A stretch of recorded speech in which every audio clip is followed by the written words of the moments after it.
Hello and welcome to Identity Office Hours. I'm your host, Mike Schwartz, founder of Glue, and today is episode 78. The topic is the 2025 NHI Cybersecurity Landscape.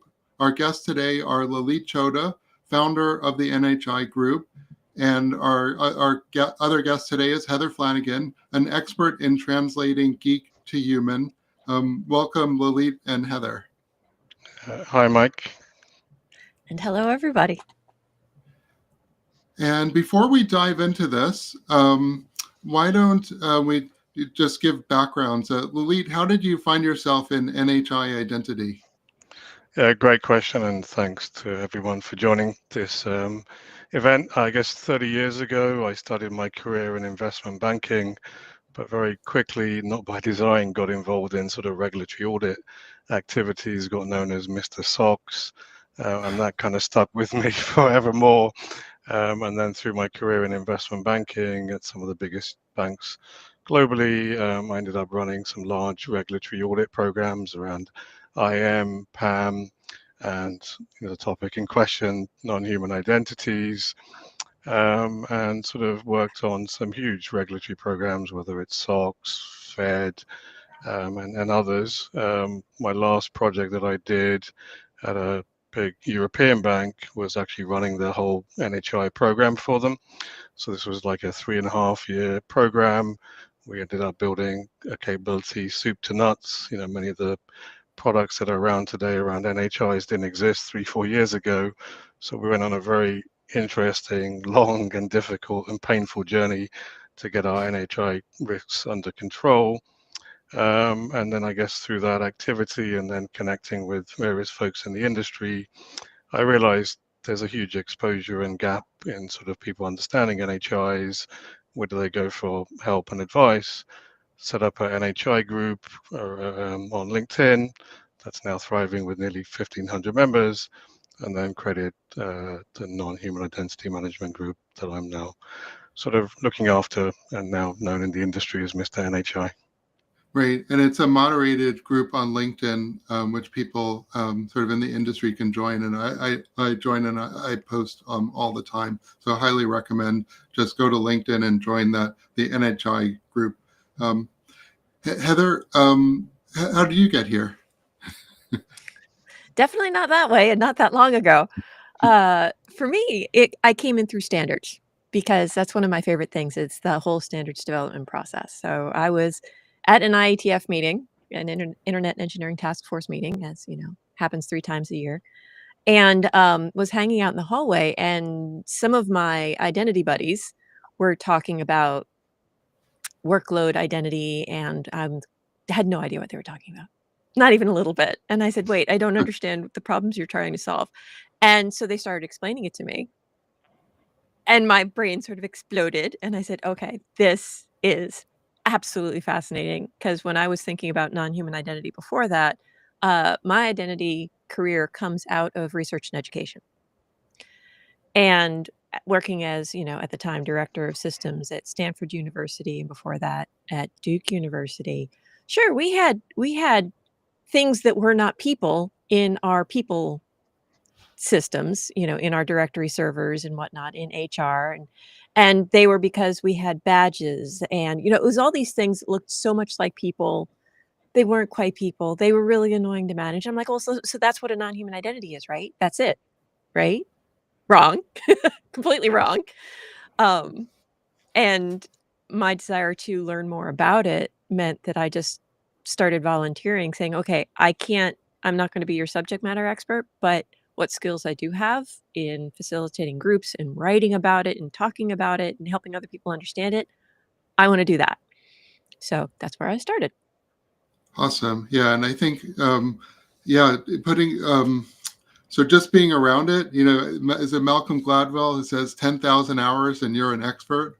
And so I think just like being I wasn't an identity expert per se when I started in this business, but I think just being around it for so many years, you end up teaching it is also can be really helpful in learning it. So Lily, maybe Could you just talk for 1 second about the LinkedIn group?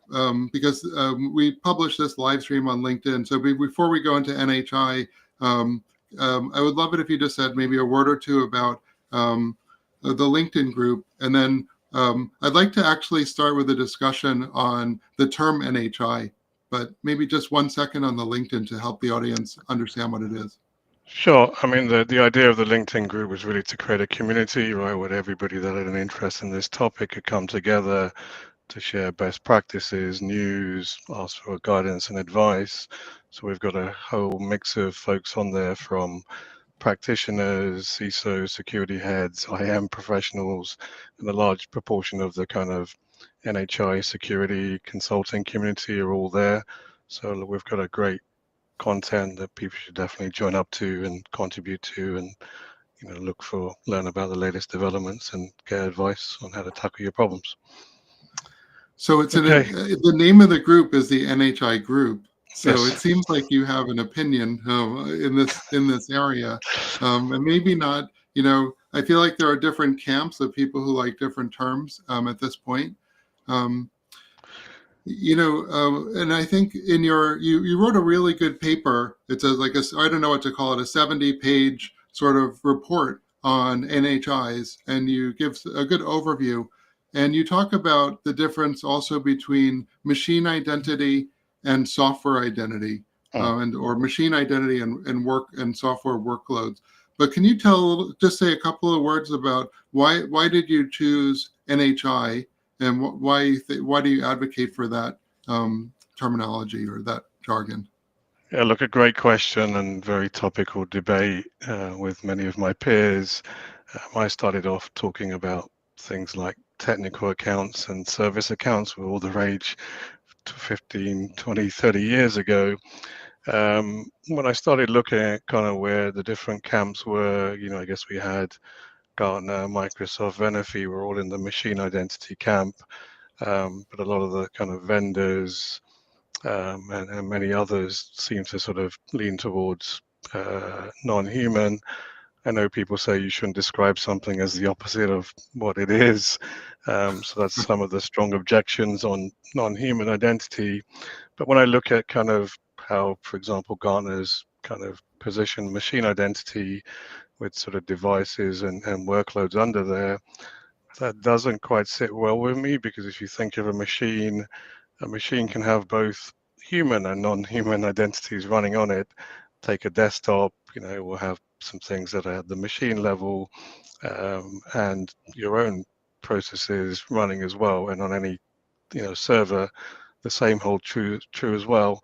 So I think just fundamentally starting at machines and then going beyond that, isn't quite resonating. I think it's more about workloads and it's about devices and machines. So I think kind of clubbing everything under non-human, then sort of the subcategories of machine, devices, and software like workloads seems to align better. And look, it has a nice ring to it when you talk about human versus non-human, and I think that's something that everybody then kind of recognizes, in terms of a layman, people in the business that don't really have a technical background. So that's just my 2 pennies on the topic, but I don't think it's going to get resolved anytime soon. Heather, what are your thoughts on I'm this? puzzled by why people are so bent out of shape about the term, right? Because for me, it is an umbrella term.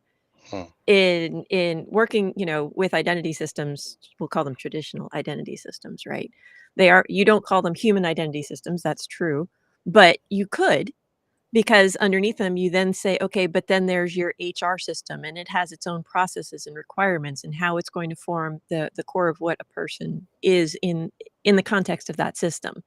But you're also coming back to research and education, you'll probably have a completely separate student system, which has different processes and different ways of identifying, what is a person in the context of this. Non-human identities, yes, that's sort of the big umbrella picture, and they can include workloads, they can include machines, they can include bots. And unfortunately, as Lily pointed out, it's not always that tidy in terms of that. No, it's just this one thing. Well, it sometimes has human aspects to it as well. So having an umbrella term to say, yes, we're going down this path generally, I think is hugely useful. So that's where my brain looks at it, recognizing that it's going to have specialties within it. Right. I want to push back a little bit on this. Lalit, so when I think of a machine, I think of machines as being very ephemeral, especially in the cloud. And so I wonder if machines really do have an identity, or if the machine that this identity is running on is actually just a property of the software. So I guess I'm in the software camp. I think it's all software, that the machine actually is sort of irrelevant, and it's just a detail of it happens to be running on this piece of hardware, but I don't feel like the hardware itself really has an identity because it doesn't interact.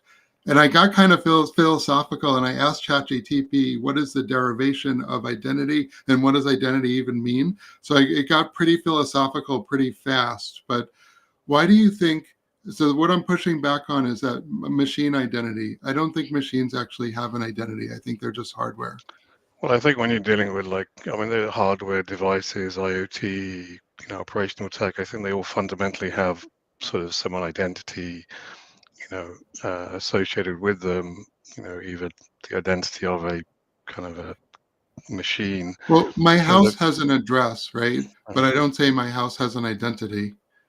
So this is how it's getting really philosophical fast. But you see what I'm saying? Just because I can name something doesn't mean that it has an identity, that it goes out there and it interacts. No, look, I do agree with your overall point that it all fundamentally does come down to software workloads, whether it's an operating system that's running on a desktop or a server, it's going to be running under some admin account, but it's all software. And even if you take devices, yes, they'll have some identity, some address, but again, it's all about software that's running on that device that's allowing it to perform its function. So I do agree, and that's sort of some of the argument I made when we started having some interesting debates on LinkedIn with some of our peers, that I personally think between machine and workload is a better term to use. If you were to pick one of the two, not to start a machine. Oh, yeah. I'm gonna push hard on this one because I'm so yes, software absolutely can be a big part of it, but one of the groups that I'm fascinated by, coming back to the IETF, there are 3 groups in particular that you really should be tracking to understand what's happening in that non-human space from a standards perspective.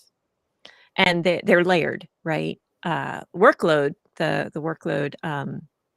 workload identity for secure multi-system environments, WIMSE, that's in the middle. Below that is something called SCIT.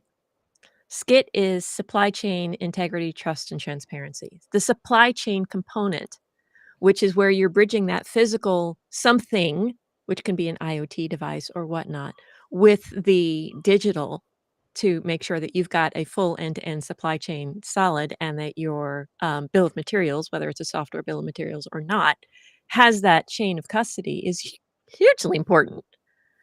So I think machines or things absolutely Wait, there's have a top one. identities. You said there are 3. Oh, So there the is a bottom top one one. is SCIT, the middle one is WIMSE. What's the top And one? the top one is my baby. That one is the secure patterns for internet credentials, called SPICE. And that's where we're trying to define a credential format that's suitable for the non-human use cases, recognizing that they've got some human elements to them, that you can do selective disclosure on them, but in a much more constrained format than, say, a JSON web token. These would be a CBOR web token, for example. So, yeah. I'm somewhat hurt that you didn't mention the OAuth working group. Okay, so the OAuth working group is enormous. And also, let me just throw one more in, SPIFFE, because yes. when most of the conversation around workloads tends to focus on OAuth and SPIFFE, and you just actually mentioned 3 different standards, that 2 of which I hadn't heard of before. But so why not SPICE OAuth? actually spins out of OAuth. I mean, OAuth already meets like 3 times in a week within an IETF meeting. It's absolutely Mm, enormous what it's doing. So when there are opportunities to pull something out to focus on them more specifically, as in the case of SPICE, we try and do that. So there's a lot of mm. overlap in participation, I'll tell you that right now. For SCIT, the people working on SCIT are very heavily involved in SPIFFE, right? So it does tie together. Yeah. So, okay, I want to pivot a little bit um, into some more practical manners about basically the impact here on identities. So I think we agree we have this other thing, whatever we want to call it, and we all have our opinions. But really, we're these non-human identities. It's really a challenge, mostly for enterprises, although maybe it will become for people too. But right now, enterprises, I think, have the most risks. Lily, can you just give us sort of an overview, because you've been in the trenches of, why are NHIs, so difficult to manage from an enterprise perspective? Sure. I mean, I guess they were always viewed as the forgotten child, with the focus on human, PAM, and just protecting your barriers from a cyber threat standpoint. But typically, from the experience I've had dealing with these for 25 plus years, or they're generally unmanaged with very weak controls. They have very high privileges with access to critical data that they're the keys to the kingdom. They're very easy to attack and compromise to get access to your systems. Fixing the risks are very, very challenging indeed, and I'll come into that in a minute. There's various quotes about how much NHIs outnumber humans. I typically quote 25x to 50x. And I think now we have a massive secret sprawl problem. Many of the issues that we tackled 25 years ago are still there today: weak password controls, hard-coded passwords. But the problems got a lot worse with hyper fragmentation, with multi-cloud containers, and SaaS. Everything's kind of just become significantly worse. And then the whole on-prem environments. So look, there's just, it's just getting worse and worse. We can't control the existing issues, let alone then dealing with the growth, the exponential growth of these identities, and Gen AI is just going to tip it over the edge. We're seeing huge breaches, especially in the last year, a lot of them with sort of third-party supply chain exposures. So just understanding about your dependencies with SaaS integrations. It's just kind of a huge mess, complex web. And I would personally say it's probably the hardest thing to tackle in the industry as a technical problem. Heather, why now? So Lilita is telling us, like, yeah, it's really challenging, and Mhm. in the trenches, that this is we still. He's basically saying we still have all these old, infrastructure that problems that we haven't even solved, and now we're adding this new complexity. But why? But there's enterprises have lots of problems that they don't actually start to solve. Why do you think now is a time where everyone's saying, okay, we really got to do something about this? Oh, well, partly we're victims of success, right? The fact that these systems work and show certain levels of efficiency, it's like, whoa, we get to do all of this really cool stuff, and we get to take advantage of the cloud, which, by the way, I've always hated the cloud. It's just someone else's computer, people. It's still a computer. It's still running. It still needs to be managed. It just might not be you doing it.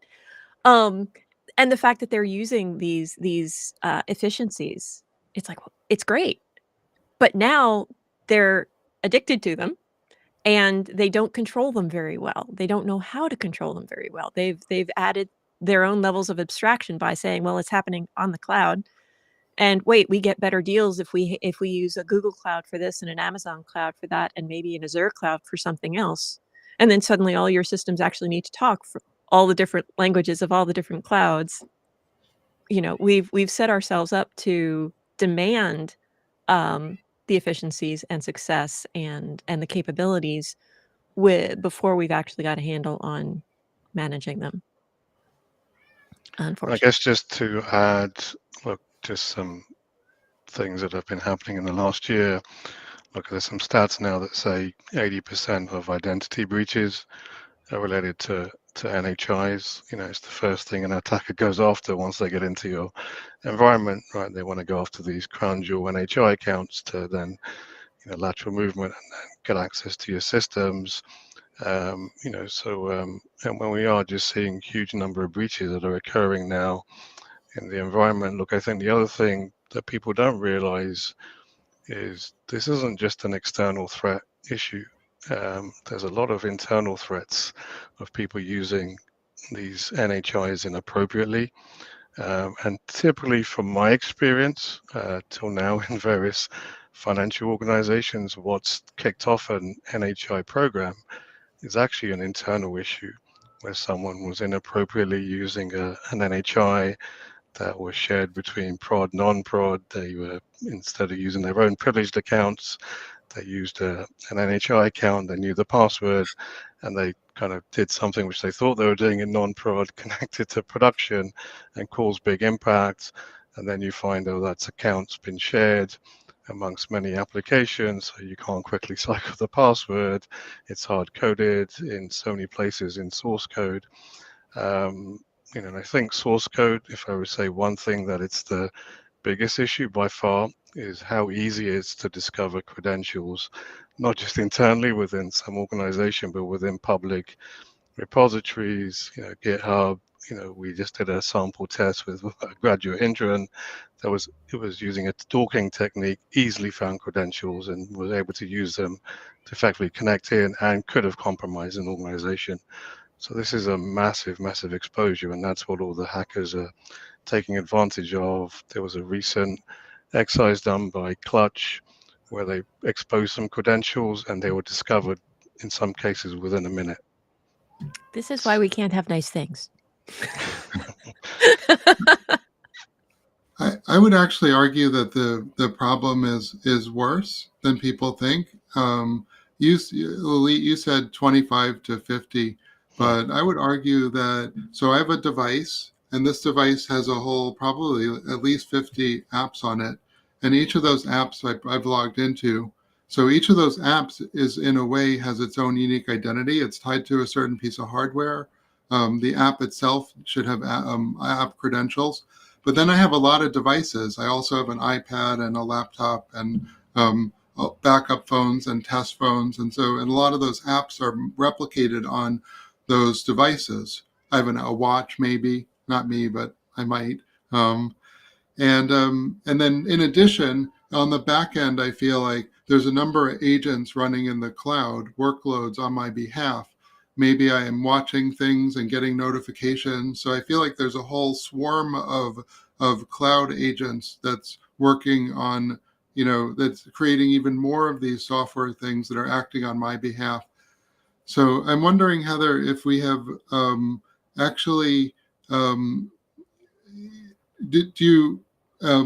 have we misunderstood even the breadth of the problem that we have, or have we even quantified what is the actual problem? Is it 25? Is it 50? Is it 100? We haven't quantified it, and we don't know how, because we're not agreeing on one of the things you noted just then was, right, okay, you've got things acting on your behalf. Pieces of software acting on my behalf. Yeah. Yes. You've got bots acting on your behalf. You've got little GPTs acting on your behalf. Should those be counted as people, as human accounts, because they're reflective of you and what you need, or are they non-human accounts? And there should be perhaps treated differently in the systems that they're interacting with, right? For that matter, how is the system that is being interacted with know the difference? Can you identify something that's a person or something that's not a person? To which the answer today is, well, no, not really. You can make some educated guesses based on their behavior, but that's an educated guess. There's no certainty in any system. There's no standard out there at the moment that will help anything identify, yes, this is a person, this is not a person, this is a person, this is not a person, this is acting on behalf of a person. And that's a huge, huge problem. Unfortunately, there was a paper written last year about personhood credentials, which is a call to action to say, hey, this is a big deal and is only going to become a worse problem over time. But no one's picked it up in terms of saying, okay, let's really figure out how to define this. Lee, do you think enterprises are really thinking about this? As it sounds to me like part of the challenge here is that fundamentally the leadership doesn't know how to address this problem. I posted a LinkedIn article this week, and it asked CEOs to draw a circle, and then it said, put your knowledge of IT in a circle inside that circle, and 90% of them just drew a single period. um, and I feel like, maybe this is a challenge that we are having a hard time addressing because we haven't even quantified sort of the number of agents that might be acting on, let's say, my employees might be interacting on behalf of the business. So I don't know. Can you talk about, is there really a fundamental mismatch between what we want and what the board thinks that our company has or should have, and then what the disconnect between sort of the management team and the IT team on what this challenge is and how to even manage it? Yeah, look, great question. I think overall, most sort of senior managers have an appreciation of this exposure, but they have no idea how big that exposure is to what we discussed earlier. And most of them don't even want to really go there because they know this is a tough problem to crack. It's because it touches every part of your whole software life cycle, from just standard IAM, JML processes, CI/CD processes, secrets management, scanning. When you start tackling this problem, you've got to cover so many different aspects, and it's like, how do you even tackle the elephant in the room? Where do you go? And then with that complex hyper fragmentation, the biggest challenge, I think, by far, is people just don't know how much exposure they have, right? How many NHIs do they have? Is it 10? Is it 100? Is it a million? I've been in organizations where we've had over 1 million NHIs to deal with across all the different complex environments, prod and non-prod. So the starting point has to be understand your inventory, understand what's out there, understand what controls you've got. But separately today, most traditional products that most organizations have, IGA, their secrets managers, their PAM tools, don't really give you a holistic view of this. So I think that's the first step I would recommend enterprises need to do, is understand the size of the problem. And I think once you realize how big this is, then I think you'll start to pay more attention to the exposure, the number of hard-coded credentials that you may have, and these will be in the tens of thousands, if not hundreds of thousands. It's going to be, an eye-opener, and most people don't really want to look under the covers, I think is the reality. But it's something they just cannot avoid. They've got to really look at this because they are heavily exposed both externally and internally. So Heather, I want to get back to something you said about software bill of materials, and for our audience who might not be software experts, might not know, that's SBOM is a software bill of materials, and it's like an ingredient list for software, what open source components that are used to build this piece of software, and how do you understand what versions of those were used and whether they have security vulnerabilities. So it provides transparency of the software. And in order for that to work, there has to be integrity. You have to know that this SBOM wasn't modified, because if a hacker puts in a bad version and replaces a good version, there has to be a sort of chain of custody. And it sounds like when we're talking about software identity, when we talk about person identity, we want to know the unique person. And we talk about software identity, we want to know about the unique piece of software, not as any piece of software, but this is a specific ChatGPT instance with a certain history and record of conversation and access to data. And so we're really talking about, fundamentally, how do we identify?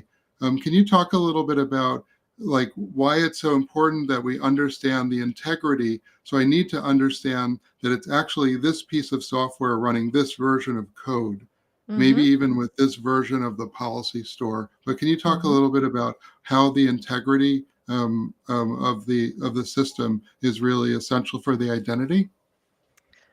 Well, sure. It boils down to, I mean, if you don't, I have to rephrase this in my head. Give me just a sec. If you think it through, right, and you're trying to say, I want to run Microsoft Windows, right, and my Windows instance has, this is how it's identified. These are the different attributes that that make up the thing that makes this my instance of this. This is the serial number. These are the libraries that were used, right? All of these things are in there. And being able to know that, uh, then allows a lot of different other things to happen. It allows, checks to make sure that there's no fraud happening, that, yes, this identity is legit. They're using the, something that they actually paid for or licensed or what have you. It also allows security, features to say, okay, a critical vulnerability was found in one of the underlying libraries. Right, and in identifying that, depending on, let's say you're using Microsoft Windows, but you work, in a highly classified environment in the government. To have something that can automatically pick that up and say, "Okay, we know that there's a risk in the library that was used to build this thing. Turn this thing off automatically," just so we can make all of that happen, and we know which one we've turned off. We know why we turned it off. We have all of this going into log files. All of this kind of thing is what we're trying to make available through that, SCIT, uh, standardization process, so that everybody can actually work from the same material and have that same integrity and trust and transparency of what is this software, what are the pieces, what do we need to do with it. On that, I guess my great question, lovely response, Heather. Look, I could talk about this topic for hours and hours, but I'll just give you some anecdotes. You have a script that you've written, right, to run some application process. It's connecting to a database. To connect to the database, it's using, unfortunately, maybe a static login account password to connect, right? That script, anyone in support development can create a copy of that script, right? Make it do something else, right? And connect to that database, right? So the integrity of this was version 1 of that script. Some humans down, made their own copy of it to maybe do something inappropriate, bypass books and records controls, and run a second version of that script with that same NHI. There were no controls over that type of stuff. I mean, I know of one PAM solution that was able to handle and kind of tie a particular version to kind of the PAM identities, but this is a massive area, right, where humans can change scripts, bypass controls, and then if you're trying to build monitoring controls around inappropriate use of NHIs, how can you tell the wood from the trees of, is this a real script that's running? Is it someone now running that script that not supposed to? Have they made a copy of that script? Is it BAU activity, humans just running scripts manually, but there's a production issue? This is a massive, massive problem for the industry. Yes, and so Heather, I wanted to ask you. It seems like sometimes in standards world, there's like a word of the year. It's like a esoteric word that you never really heard before, but then this year you're hearing it like 15 times. And I feel like the esoteric word of the year is attestation. And Okay, that's fair. started at a script, right? A developer writes a script, and it has some credentials. But today these workloads spool up automatically. They will assert their identity from their what's called their CVE, their confidential virtual environment. So they'll say like, I'm an encrypted workload on Amazon, and so can you talk a little bit about why we're starting to see the word attestation more, and how that relates to the automation that's sort of involved in work in the next generation of workloads after like people writing scripts. So there's actually a whole bunch of words that fall in those lines. Attestation, understanding what exactly is a scope, understanding what is a token, understanding, there's what's an assertion. All of these things are a lot of fun, and I feel like I need to just And write used about each. differently across standards, by the way. In Exactly. LDAP, That's why scope is one thing, and OAuth it's a totally different thing. pretty So much. So, I would actually need to do some research in order to answer your question, because it's not trivial, right? And for me, it boils down to attestation is what allows you to establish provenance, right? That okay, this is the thing that it says it is. Therefore, you can actually start making some determination as what is the provenance of this thing. Provenance is not a word that they use very much. I don't know why not. Um, but it does come from the attestation, which may or may not be an assertion. Lalit, any thoughts on why attestation is the word of the year? I have to admit that's kind of new to me, that this is the word of the year. So I probably won't be able to add any Yeah. additional perspectives on that I'll topic. sit in the hot seat then and give my theory. So if this software is spooling up and down automatically on your phone or in the cloud, the software is then registering a credential, a public key. And so the software is providing some type of attestation that says, here's my environment. I'm on this piece of hardware. Here's my, or in this virtual environment, if it's sort of virtual. And here's my public key.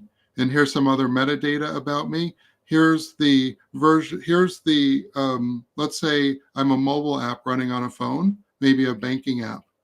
Then I might want to say, here's the checksum of the software that got installed, and here's a report, a signed attestation from Google saying that this is the correct checksum for the app that was published on the Play Store.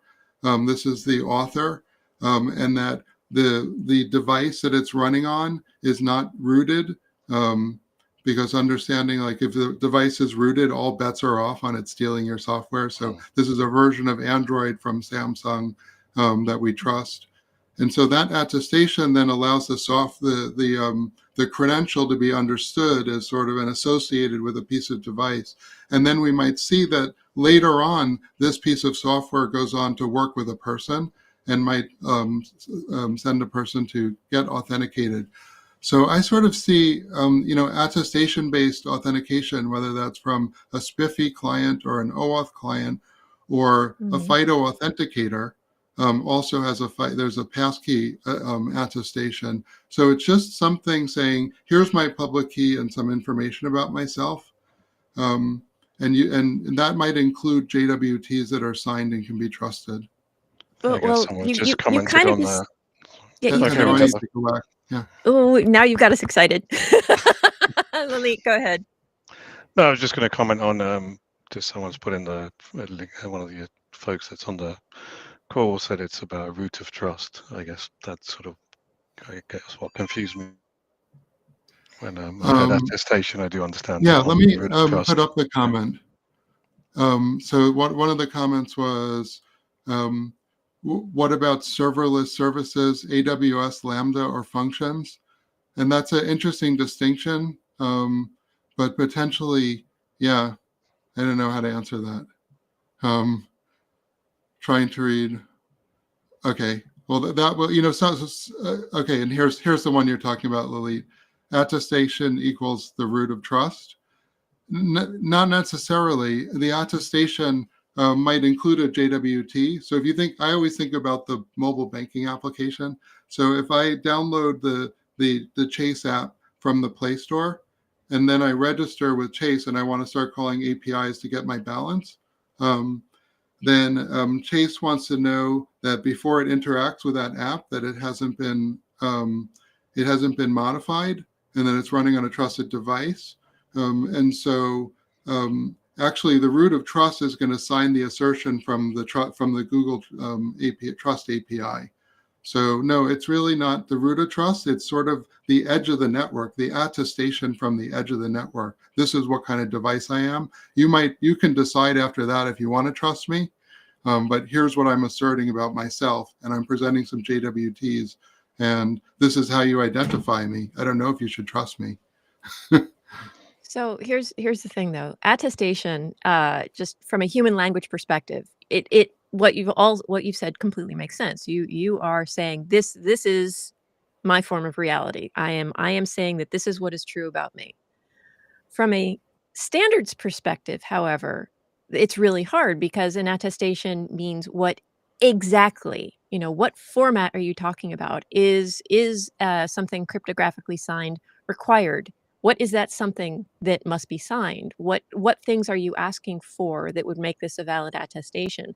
And the answer in that is it depends on what flow you're looking at, what protocols you're looking at. And that's where a lot of the confusion comes in with, okay, you're talking about attestation, but from a technical perspective, exactly what that includes is going to differ from one use case to the next Makes things very confusing. Lilith, any last thoughts on attestation? And then I wanted to pivot for a quick second because we're almost kind of at the end on just the market, NHI market. So businesses have this challenge, enterprises have this challenge. What's happening in the market to respond to that challenge? And then we'll pivot to last questions at the end. Yeah, look, just very quickly, I didn't really have anything else to add on attestation, but with regards to the market, the paper I published on Friday, look, the market is hot. There's a huge number of startups entering this field, plus some of the existing players that are looking at NHI's 400 million in VC investment alone in 2024. Clearly everybody realizes now this is a huge gap in the market. The existing incumbent products that most organizations have are not really fit for purpose for supporting or solving the NHI problems. So yeah, there's a huge number of products that have entered the market, some human with non-human, some focus just on cloud. I think the biggest gap at the moment is dealing with sort of like the legacy, the on-prem estate. Yeah, I expect to see more growth, more consolidation, more acquisition, more players entering the market. 25 is going to be a massive year for the market overall. So let's go to last thoughts. Heather, we'll start with you. Any last thoughts? Anything you want to say to the audience or last thoughts on this episode? Yeah, standards development is not a fast process, which is unfortunate because this is a fast-moving space. One of the things that I've been trying to do is for all those many startups that are coming up in this non-human identity world is put together like reports on, okay, what's happening in the IETF for those groups that I'm talking about, just to give them that TLDR summary if they can't participate directly themselves because they don't have time, that this is something that some way to actually stay aware. I mean, Mike, you said as well, hey, there were standards I didn't know about. That's one of the things I'm trying to do to help companies make the right decisions, just know what the standards are or what's developing. And writing a lot of great content on the web and ID Pro, which I linked to. Great. Lilith, last thoughts? Yeah, look, my mission in life and our group's mission, right, is to educate and evangelize about the whole NHI machine identity topic.